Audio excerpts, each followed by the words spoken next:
Hi இந்த video skip பண்ணாமல் பாருங்கள். சோமா செய்ய தெரியாதவங்க கூட இந்த வீடியோவை பார்த்து ஈஸியாக செய்யலாம். ரொம்ப டேஸ்டியாகவும் கூட இருக்கும். இது வந்து ஸ்டோர் பண்ணி வச்சு சாப்பிட்டா கூட கெட்டு போகாது. ப்ளஸ் வந்துட்டு நல்லா மொறுமொறுவாக இருக்கும், நமத்து போகாமல். அதுக்கு டிப்ஸ் சொல்லியிருக்கேன், ஃபுல்லாக பாருங்கள். நான் 1/2 கிலோ அளவு மைதா எடுத்திருக்கேன். இதுக்கு 1 குழிக்கரண்டி எண்ணெய் வந்து தேவைப்படும். நல்லா ஹீட் பண்ணிக்கோங்க. இது எதுக்கு பண்ணுறோம் அப்படின்னா நல்லா மொறுமொறுவாக இருக்கும். அந்த எண்ணெயை நல்லா காய வச்சுட்டு அந்த மாவில் ஊற்றிட்டு நல்லா நாலா பக்கம் வந்து கிளறி விட்டுக்குங்க. உடனே கையை போட்டுறாமல் அதுக்கப்புறம் ஒரு ஒரு நிமிஷம் விட்டதுக்கப்புறம் நல்லா எல்லா சைடும் கிளறி விட்டு தேவையான அளவு தண்ணி தெளித்து நல்லா வந்து சப்பாத்தி மாவு மாதிரி நல்லா சாஃப்ட்டாக பிசைஞ்சுக்கோங்க. பிசைஞ்சிட்டு 1/2 மணி நேரம் ஊற விட்டுருங்க. அதுக்கப்புறம் நம்ம ஸ்டஃபிங்ஸ் ரெடி பண்ண போகிறோம். ஒரு தேங்காய் துருவல் வந்து ஃபுல்லாகவே தேவைப்படும். ஒரு தேங்காய் வந்துட்டு அதனால் துருவி நல்லா கடாயில் வந்து கொஞ்சமாக கீ ஆட் பண்ணி நல்லா வதக்கிக்கோங்க. நான் கீ கூட ஆட் பண்ணல, சும்மா ப்ளைனாக தான் நல்லா வதக்கியிருக்கேன். அதில் உள்ள தண்ணியெல்லாம் உள்ள அப்சர்வ் ஆகணும். மீடியம் ஃப்ளேமில் வச்சு நல்லா வதக்கிக்கோங்க.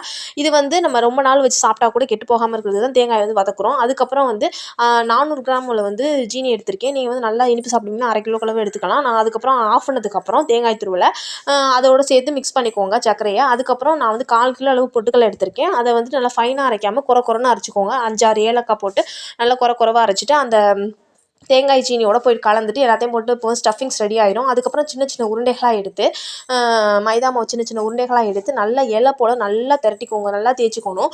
மொத்தையாக இருக்கக்கூடாது, இல்லைனா வந்து நமத்து போயிடும். அன்றைக்கி சாப்பிட்றத விட மறுநாள் எத்தனை நாள் வச்சு சாப்பிட்டாலும் நல்லா வந்துட்டு மொறுமொறுவாக இருக்கும். அதனால் நல்லா நைஸாக தேய்ச்சிக்கோங்க. ஸ்டஃபிங்ஸ் வந்து நல்லா நிறையாவே வச்சா ரொம்பவே டேஸ்ட்டாக இருக்கும் சாப்பிட்றதுக்கு. நான் 3 கரண்டி வந்துட்டு டேபிள் ஸ்பூன் வந்து நல்லா வச்சுருக்கேன்.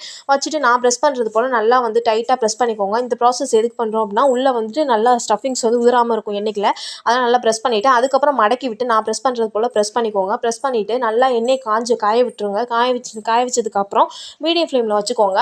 மீடியம் ஃப்ளேமில் வச்சுட்டு நம்ம தேய்ச்சி வச்சுருக்க சோமாஸை வந்துட்டு ஒன்று ஒன்றா போடலாம். உள்ளே போட்டுட்டு நல்லா ஒரு சைடு வேக விட்டு திருப்பி போட்டு வேக விடுங்க. நல்லா பொன்னிறமாக ஆகணும். பொன்னிறமாக ஆனதுக்கப்புறம் நீங்கள் வந்துட்டு மீடியம் ஃப்ளேம்லேயே தான் வச்சு பொரிக்கணும். இடையிலலாம் வந்துட்டு ஹை ஃப்ளேம்லலாம் வைக்காதீங்க. மீடியம் ஃப்ளேம்லேயே வெந்து வந்தால் தான் ஃபுல்லாக வெந்து வரும். அதுக்கப்புறம் நீங்கள் எடுத்து சாப்பிட்டு பாருங்கள், அவ்வளோ டேஸ்டியாக இருக்கும். இது எவ்வளோ நாள் வச்சு சாப்பிட்டா கூட மொறுமொறுவாக இருக்கும். நான் பாருங்கள் செஞ்சுருக்கேன், எப்படி உடச்சி காட்டுறேன் பாருங்கள். அவ்வளோ டேஸ்டியாக அவ்வளோ மொறுமொறுவாக இருந்தது.